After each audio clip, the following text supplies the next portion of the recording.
మరి YCP party నాయకులు ఏ విధంగా ప్రవర్తిస్తున్నారో, ఎంత అసభ్యకరంగా ప్రవర్తిస్తున్నారో మనం చూసాం. 5 సంవత్సరాల్లో వారు అధికారంలో ఉన్నప్పుడు మహిళలు ఏ విధంగా అసభ్యకరంగా మాట్లాడారో చూసాం. యువతను ఏ విధంగా అసభ్యకరంగా మాట్లాడారో చేశారు. మరి మేధావులను ఏ విధంగా అవమానపరిచారో చూసాం. అమరావతి రైతులను ఏ విధంగా అవమానపరిచారో చూసాం. ప్రజలందరూ ఇది చూసే జగన్మోహన్ రెడ్డి గారికి 11 సీట్లకే పరిమితం చేసి బుద్ధి చెప్పారు. మరి ఇంకా వీళ్లలో మార్పు రాక ఇంకా ప్రజల్లోనూ మరి రోజు రోజుకి దిగజారి చిల్లర రాజకీయాలు చేస్తూ అసభ్యకరంగా మాట్లాడుతున్నారంటే మరి రాంబాబు గారికి మేము తెలియజేసేది ఒకటే, రాంబాబు గారు మీరు మీ అధినేత రాష్ట్ర ప్రజలందరికీ క్షమాపణ చెప్పాలి. ఈ రోజు మీరు అసభ్యకరంగా మాట్లాడారు. మీరు అధికారంలో ఉన్నప్పుడు, మా ముఖ్యమంత్రి గారు ప్రతిపక్షంలో ఉన్నప్పుడు మేము ఏ విధంగా మాట్లాడామో, ఏ విధంగా రాష్ట్ర ప్రజల కోసం పోరాటం చేశామో ప్రజలందరూ మమ్మల్ని చూశారు. ఈ రోజు మేము అధికారంలోకి వచ్చాం. అధికారంలోకి వచ్చిన తర్వాత మాకు చంద్రబాబు నాయుడు గారు నేర్పింది సంస్కారంగా మాట్లాడండి, రాష్ట్ర ప్రగతి కోసం పోరాటం చేయండి, ఎవరిని రపరప నరకద్దండి, ఎవరిని రెచ్చగొట్టద్దండి, ఎవరిని అసభ్యకరంగా మాట్లాడొద్దండని మా నాయకులు ముఖ్యమంత్రి చంద్రబాబు నాయుడు గారు మమ్మల్ని ఆదేశించారు. మేము చూస్తూ ఉన్నామనుకుంటున్నారేమో, చట్టం తన పంతం చేస్తుంది. మా యువగల అధినేత నారా లోకేష్ బాబు గారు ఒక్క మాట చెప్తే మీ వైసీపీ నాయకులు ఒక్క గడప దాటి కూడా బయటికి రారన్న విషయం తెలియజేస్తున్నాం. మేము రెచ్చగొట్టకూడదు, మేము దౌర్జన్యాలకు పాల్పడకూడదని మా యువగల అధినేత నారా లోకేష్ బాబు గారు సంస్కారంతో ఈ రోజు రాష్ట్ర ప్రగతి కోసం ఈ రోజు మేము కష్టపడుతుంటే మీరు మా మాన్యశ్రీ ముఖ్యమంత్రి చంద్రబాబు నాయుడు గారిని ఈ విధంగా అసభ్యకరంగా మాట్లాడతారా? సిగ్గుస్తరం ఉందా? మనిషి అయితే నువ్వు మాట్లాడతావా రాంబాబు? నువ్వు యావత్ ఆంధ్రప్రదేశ్ ప్రజలందరికీ ఈ రోజు బహిరంగంగా మీరు క్షమాపణ చెప్పాలి, లేకపోతే చట్టం తన పనిచేస్తుంది. ఖబర్దార్ ముఖ్యమంత్రి గారి గురించి మాట్లాడే అర్హత గాని నీకు లేదు. నువ్వు సంస్కారహీనుడు.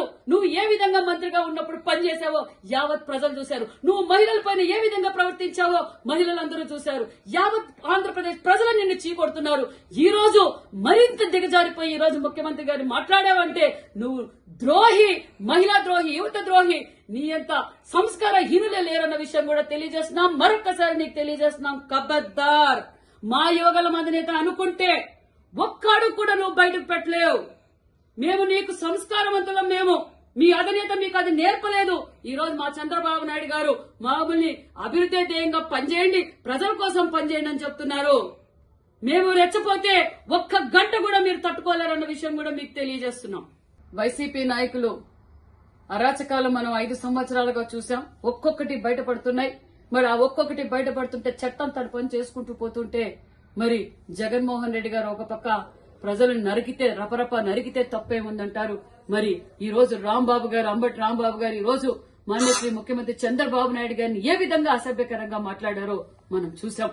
జగన్మోహన్ రెడ్డి గారు ఈ రోజు అంబటి రాంబాబు గారు యావత్ ఆంధ్రప్రదేశ్ ప్రజలందరికీ బహిరంగంగా క్షమాపణ చెప్పాలి. ఎందుకంటే ఈ రోజు భారతదేశంలోనే ఈ రోజు రాష్ట్రం అభివృద్ధిలో పరుగులు పెడుతుంది. వారు తప్పుల మీద తప్పులు కోర్టు ఒక్కొక్కటిగా మరి బయట పెడుతుంటే వీళ్ళు డైవర్షన్ పాలిటిక్స్ చేయడానికి, మరి వైసీపీ కార్యకర్తలు రెచ్చగొట్టడానికి ఏ విధంగా అసభ్యకరంగా మాట్లాడారో చూసాం. అంబటి రాంబాబు గారికి తెలియజేసేది, మీరు సంస్కారహీనులు. గతంలో మీరు మంత్రిగా ఉన్నప్పుడు కూడా ఏ విధంగా ప్రవర్తించారు ప్రజలందరూ చూశారు. మీకు మహిళలంటే గౌరవం లేదు. ఈ ఆంధ్రప్రదేశ్ ద్రోహి మీరు అనే విషయం కూడా తెలియజేస్తున్నాం. మీరు, మీ నాయకుడు, మీ వైసీపీ పార్టీ వారందరూ బహిరంగంగా ఈ రోజు చంద్రబాబు నాయుడు గారికి క్షమాపణ చెప్పాలనే విషయం కూడా తెలియజేస్తున్నాం. ఖబర్దార్ రాంబాబు గారు. మేము చెప్పేది ఒకటే, మేము చాతకాక కాదు, మీలాగా అరాచకాలను ప్రోత్సహించే వ్యక్తి కాదు మా చంద్రబాబు నాయుడు గారు. మా లోకేష్ బాబు గారు ఒక్క మాట మాకు చెప్పితే మీరు ఇంటి నుంచి బయటికి రారన్న విషయం కూడా మీకు తెలియజేస్తున్నాం. మేము అరాచకాలు, దౌర్జన్యాలు మరి వద్దనే ఉద్దేశంతోనే మా యువగల అధినేత నారా లోకేష్ బాబు గారు మమ్మల్ని ప్రజాస్వామ్యబద్దంగా రాజకీయం చేయమన్నారు, ప్రజాస్వామ్యబద్దంగా పరిపాలన చేయమన్నారన్న విషయం మీకు తెలియజేస్తున్నాం. ఖబర్దార్ ఇంకొకసారి ఇలా మాట్లాడితే ఊరుకుండే ప్రసక్తే లేదు. కూటమి ప్రభుత్వం, కూటమి నాయకులు, కూటమి కార్యకర్తలు ఎదురు చూస్తున్నారు. ఒక్క సందేశం ఇస్తే చాలు మీ వైసీపీ పార్టీ మీ వైసీపీ గుండాలను ఎలివేయటానికి సిద్ధంగా ఉన్నారన్న విషయం కూడా తెలియజేస్తున్నాం. మీరు బహిరంగంగా ఆంధ్రప్రదేశ్ ప్రజలందరికీ క్షమాపణ చెప్పాలి. ఈ రోజు ఆంధ్రప్రదేశ్ ప్రజల కోసం అహర్నిశలు కష్టపడుతున్న వ్యక్తి ముఖ్యమంత్రి చంద్రబాబు నాయుడు. మీకు చేసేకి చాతగాక ఈ రోజు మా నాయకుడిని అసభ్యకరంగా మాట్లాడతారా? మీరు ఎవరిని అవమానించినట్లు? రాష్ట్ర ముఖ్యమంత్రి గారిని అవమానించారు. చట్టం తన పని తాను చేసుకుంటూ పోతుంది. ఖచ్చితంగా దగ్గరలో మీకు బుద్ధి చెప్తాం, దేవుడికి బుద్ధి చెప్తాడు, మరి ప్రజలు కూడా బుద్ధి చెప్తారన్న విషయం మీకు తెలియజేస్తున్నాం.